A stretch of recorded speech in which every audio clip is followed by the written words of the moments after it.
Ça y est, nous y sommes, le halving du Bitcoin a lieu aujourd'hui, il reste moins de 100 blocs à miner et donc moins de 14 heures comme vous le voyez actuellement à l'écran avant le halving du Bitcoin. C'est un grand jour aujourd'hui les amis, alors pour ceux qui ne le savent pas, le halving c'est la division par deux des récompenses des mineurs de Bitcoin. D'ailleurs, on l'a vu ce matin, actuellement, les revenus en dollars des mineurs de Bitcoin sont à leur plus haut, mais ils vont être très rapidement divisés. C'est d'ailleurs aussi la raison pour laquelle les mineurs vont profiter de cela pour revendre une partie de leur revenus, revendre une partie de leur Bitcoin, ce qui va leur permettre d'acheter du matériel neuf pour continuer à miner de manière performante après le halving et pour garder un niveau de rentabilité important. Alors, ce halving, on vous l'a déjà expliqué, à court terme, ça ne va pas changer grand-chose. C'est pas parce qu'il y a le halving que dès demain, le cours du Bitcoin va s'envoler. Généralement et historiquement, le halving, il a eu plutôt une répercussion négative à court terme sur le cours du Bitcoin. Mais moi aujourd'hui, ce dont je veux vous parler avec ce halving, c'est l'arrivée d'une toute nouvelle opportunité. Je vous en ai parlé hier soir dans un cours pour les membres premium et elle concerne le nouveau protocole Rune qui arrive aujourd'hui avec le halving sur Bitcoin. D'ailleurs, hier, on a vu Magic Eden faire une annonce assez importante en disant qu'ils allaient intégrer et lancer l'arrivée du protocole Rune directement sur leur plateforme. Alors, pourquoi je vous en parle ? Pour ceux qui sont dans l'écosystème depuis au moins un an, vous avez peut-être raté l'année dernière l'opportunité Ordinals, le nouveau protocole Ordinals et les inscriptions BRC20. En gros, qu'est-ce que c'est ? C'est un protocole qui permet, qui permettait et qui permet toujours d'ailleurs, de créer des NFT, mais aussi des tokens fongibles directement sur la blockchain Bitcoin. Ce qui était quand même une innovation assez significative. Aujourd'hui, avec le halving, arrive un nouveau protocole, le protocole Rune. Ce protocole, il permet de faire la même chose, mais sauf qu'il permet de le faire mieux, plus rapidement et surtout moins cher. C'est donc une nouvelle révolution qui arrive sur Bitcoin avec son lot d'opportunités. L'objectif pour moi va être d'identifier le nouveau token qui va être en tête de liste de ce protocole. On avait eu, rappelez-vous, l'année dernière, le token Ordi, qui avait été le leader de ce nouveau protocole et de cette nouvelle narrative. Aujourd'hui, moi, il y a le token RSIC que je surveille, mais pas seulement. Okay, RSIC, pourquoi il est intéressant ? Parce que c'est le premier projet sur Rune, et en plus, il y a eu des NFT qui me permettaient de minter du Rune en avance. Mais c'est pas le seul projet. On a aussi le projet Runestone, qui peut être intéressant. C'est d'ailleurs le projet aujourd'hui qui a le plus de volume, qui a le plus de hype. Et en plus, en stackant, en holdant du Runestone, vous avez l'opportunité d'être éligible à un certain nombre de airdrops qui vont vous permettre de faire vos premiers pas au sein de ce nouveau protocole et de cette nouvelle narrative. Et alors, l'autre opportunité qui pourrait être intéressante dans ce nouveau protocole, c'est d'identifier quel sera le DEX. Quel sera le DEX sur le protocole Rune. Et alors là, je pense qu'il y aura vraiment un joli petit coup à jouer. Je vous faisais une petite introduction aujourd'hui à cette nouvelle opportunité, à ce nouveau protocole. On vous en parle plus en détail dans le serveur Discord et on vous en parlera aussi plus en détail dans des prochaines vidéos et des prochains lives sur YouTube, sur Twitch et sur nos différents réseaux sociaux. Donc pour ne rien manquer, je vous le rappelle, vous savez ce qu'il vous reste à faire. Rejoignez-nous sur Discord, vous avez tous les liens en bio et en description et vous avez les liens aussi de nos différents réseaux. Juste avant d'aller plus loin, je vous rappelle aussi que depuis hier, vous avez la possibilité de télécharger gratuitement notre tout premier e-book, comprendre les crypto-monnaies en seulement 10 étapes. Voilà, que vous soyez novice, intermédiaire ou même confirmé, je pense que ça peut être intéressant. On est aussi évidemment à l'écoute de vos retours pour potentiellement trouver des axes d'amélioration. Donc là aussi, vous avez le lien dans la description de la vidéo. Le e-book est totalement gratuit, je le rappelle, et vous pouvez aller le télécharger, lire un petit peu ce qu'on vous a mis dedans. Voilà ce que j'avais à vous dire là-dessus. On va continuer un petit peu sur les actualités de cette journée avec pas forcément que des bonnes nouvelles. Vous l'avez vu cette nuit, Israël a riposté sur l'Iran suite aux attaques de samedi dernier. Donc attention, il va falloir être particulièrement prudent aujourd'hui et dans les prochains jours sur les marchés. Pourquoi ? Parce que naturellement, c'est un élément qui va apporter potentiellement du stress, de la volatilité sur les marchés. D'ailleurs, on voit le VIX ce matin qui repart à la hausse depuis les attaques de cette nuit. Donc je vous recommande d'être particulièrement vigilant sur les marchés, mais ça va potentiellement aussi apporter son lot d'opportunités, comme d'habitude. D'ailleurs, on remarque que depuis ce matin, le marché crypto réagit plutôt bien à ces annonces, et on a un peu l'impression que le marché est en train, ce qu'on appelle, d'acheter la guerre, c'est-à-dire que voilà, le marché se dit le sang coule dans les rues, et bien on va en profiter pour acheter, et c'est vrai que le marché rebondit un petit peu depuis. Malgré ça, ça reste quand même une très mauvaise nouvelle, les tensions s'accentuent au Moyen-Orient, il y a aussi des gens qui subissent des conséquences bien plus dramatiques que des hausses ou des baisses de marché, on pense à eux, et on espère bien évidemment que tout cela va se régler prochainement, même si je vous avoue être un petit peu pessimiste. Je m'excuse, je bois un petit peu d'eau, je suis un peu malade, donc j'ai la gorge qui va dérailler rapidement sinon. Voilà, ça c'était la première petite actu d'un point de vue géopolitique, donc il va falloir surveiller et prendre en compte sur cette fin de semaine. La deuxième actu dont je voulais vous parler, je vous l'ai expliqué tout à l'heure, elle concerne le fait que voilà, Magic Eden a annoncé l'arrivée des runes directement sur sa marketplace. On a l'exchange Kraken qui a annoncé la mise en place de leur propre wallet. Alors c'est un petit peu à la mode sur les différents exchanges en ce moment. On a vu Binance le faire, on a vu BitGet le faire. Aujourd'hui c'est au tour de Kraken. Alors moi Kraken c'est un exchange que j'utilise pas mal, que j'apprécie. Donc je trouve que c'est plutôt une bonne nouvelle. C'est un nouvel outil justement qui peut être intéressant à utiliser. Donc voilà, pour ceux qui sont dessus, vous pourrez aller voir ça.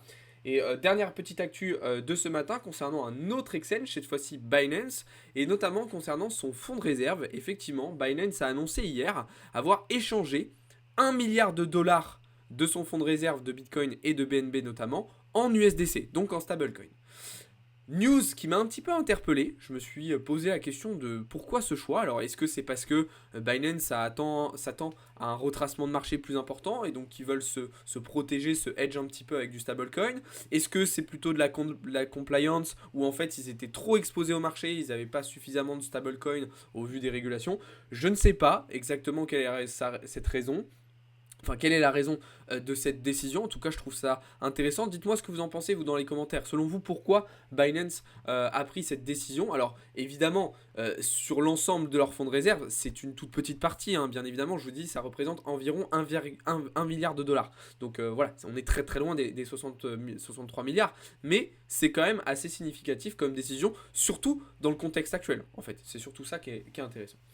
Voilà un petit peu pour les actualités de ce matin. On va regarder un petit peu les marchés désormais d'un point de vue technique, en commençant donc par Bitcoin, je vous l'ai dit, qui a bien rebondi depuis la riposte d'Israël cette nuit sur l'Iran et qui emmène avec lui une bonne partie du marché crypto, comme vous le voyez à l'écran, l'Ether qui repasse au-dessus des 3100 dollars, et puis globalement une bonne majorité des alts aussi qui s'en sortent bien. On voit le Solana qui reprend 10%, plus 16% sur l'automne. C'est plutôt encourageant de voir cette résilience et cette belle réaction du marché crypto. Alors, est-ce qu'on va avoir le droit à un Magic Friday? C'est possible. Maintenant, attention, en 4 heures, comme je vous l'ai expliqué hier, moi, je ne re-rentrerai pas à l'achat tant que nous n'avons pas swept cette zone-là, ces lots sur lesquels il y a encore beaucoup de liquidités à venir récupérer. Alors, peut-être que ça va mettre plus de temps que prévu. C'est vrai que du fait que on s'en est approché hier et cette nuit, voilà, on pouvait s'attendre à ce que ce lot soit récupéré incessamment sous peu,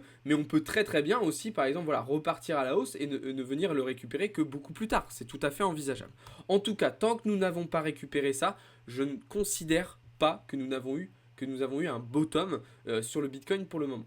Alors j'ai vu une data aussi intéressante ce matin, puisque je vous avais expliqué que potentiellement si ce niveau-là ne tenait pas, il fallait viser ensuite un retour entre les 50 et les 53 000 dollars. Les data on-chain nous montrent que si on a un retour en direction des 50-53 000 dollars sur Bitcoin, on aurait environ 15 milliards de dollars de liquidation sur le marché. C'est monumental, c'est énormissime.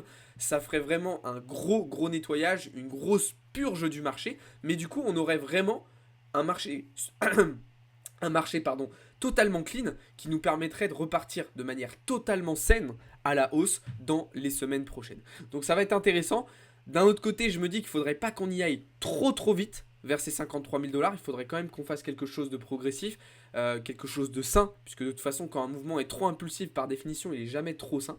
Donc voilà. En tout cas, là, avec cette remontée, Bitcoin revient sur un niveau intermédiaire du range en H4. Hein. Vous voyez que cette zone-là est une zone de résistance sur laquelle nous avons réagi quand même pas mal de fois, hein, les 64 650 $. Donc à voir si au cours de la journée, Bitcoin va être capable de passer ce niveau-là, auquel cas on pourra envisager un retour donc en direction des 68 500, 69 000 $, ou est-ce qu'on va être rejeté sur ces niveaux-là, auquel cas il faudra viser du coup cette fois-ci les 59 000 $. Ce qu'on peut dire, c'est que quand même depuis ce matin le marché est particulièrement acheté, hein, c'est ce que je vous disais tout à l'heure, on le voit très bien puisque l'open interest est reparti à la hausse, les funding rates sont repassés en positif, ça veut dire qu'on a eu de plus en plus de positions qui ont été ouvertes à l'achat sur le marché, et même sur les spots, hein, on le voit ici avec les CVD, on a eu une reprise à l'achat. Okay, une reprise haussière, même si pour le moment on reste sur un delta négatif, donc avec des volumes vendeurs supérieurs au volume acheteur, on a eu quand même une petite reprise haussière qui reste donc à surveiller. Du côté de l'order book, pas de changement. Pour moi, on reste dans une situation en tout cas avec énormément d'ordres à revenir chercher plus bas. Ça, je vous l'ai expliqué, on le voit d'ailleurs toujours très bien. C'était une des raisons pour laquelle je vous avais expliqué qu'on pouvait s'attendre potentiellement à une sorte de cascade de liquidation vers le bas. Par contre, vers le haut, on a un order book qui est beaucoup plus vide. Hein. Il y a beaucoup moins d'ordres, donc beaucoup moins de résistance, ce qui pourrait aussi rapidement nous ramener vers les 68 500 ou les 69 000 $. Donc ça sera évidemment quelque chose qu'il faudra surveiller au cours de la journée. En tout cas, pour le moment, je reste concentré vraiment sur Bitcoin, ok. C'est vraiment sur Bitcoin que je travaille en ce moment. Je regarde les alts évidemment parce que je continue de recharger, je continue d'accumuler des alts qui m'intéressent, mais d'un point de vue vraiment spéculatif à court terme, c'est vraiment sur Bitcoin que je travaille.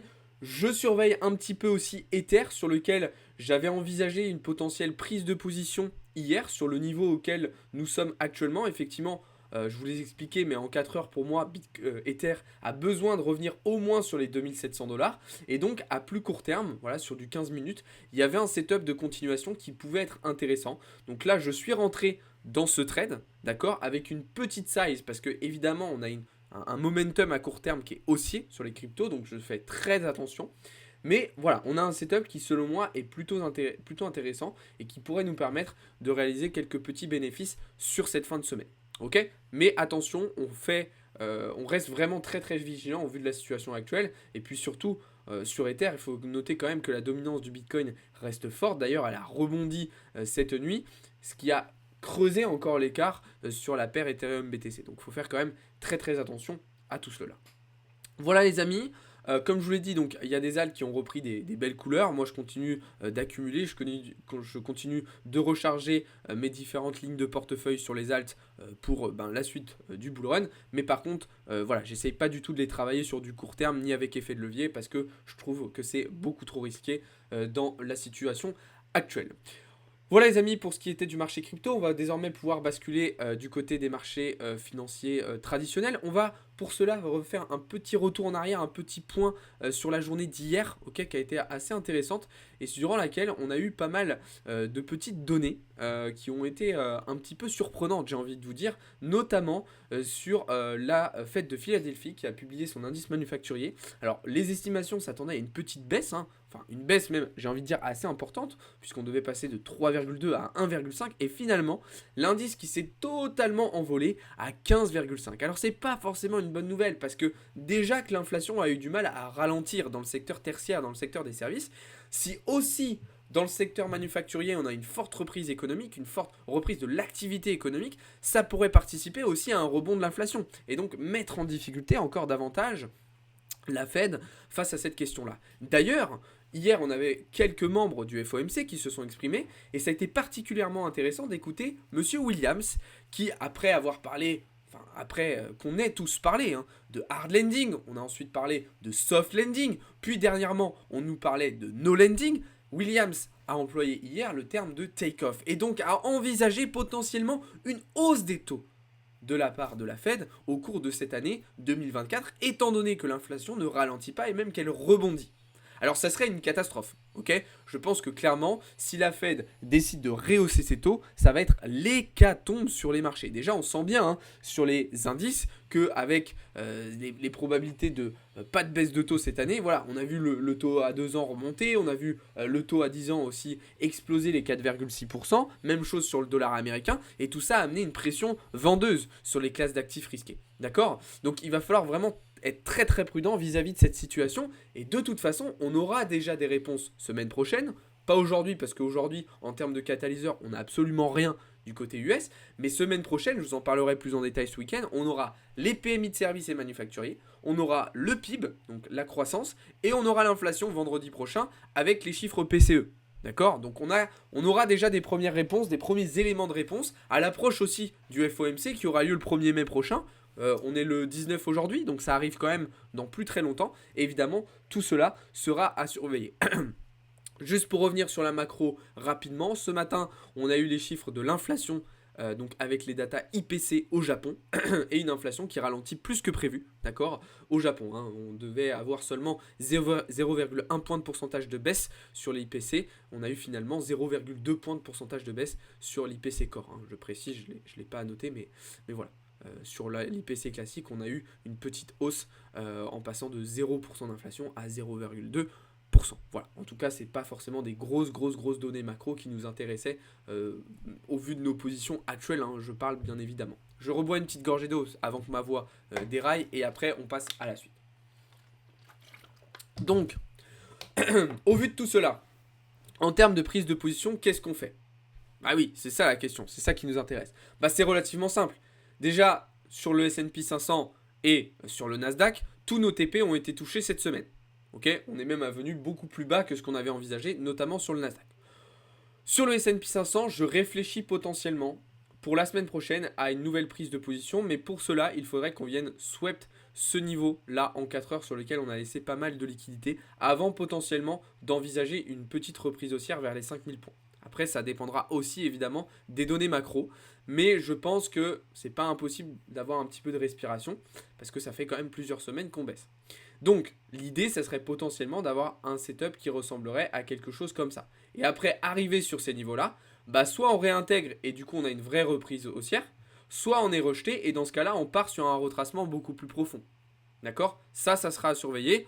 Pour le moment, selon moi, c'est beaucoup trop tôt pour répondre à cette question. Ça va en partie dépendre des données macro que l'on aura la semaine prochaine. De toute façon, aujourd'hui, c'est vendredi. Vous savez que le vendredi, j'évite de me réexposer au marché. Je suis plutôt dans une optique de trade management, de gestion active de position. Et j'essaye même, en règle générale, d'alléger un petit peu mon exposition au marché, de me délester de certains trades qui se pèsent des fois un petit peu trop lourd dans mon portefeuille et sur mon exposition.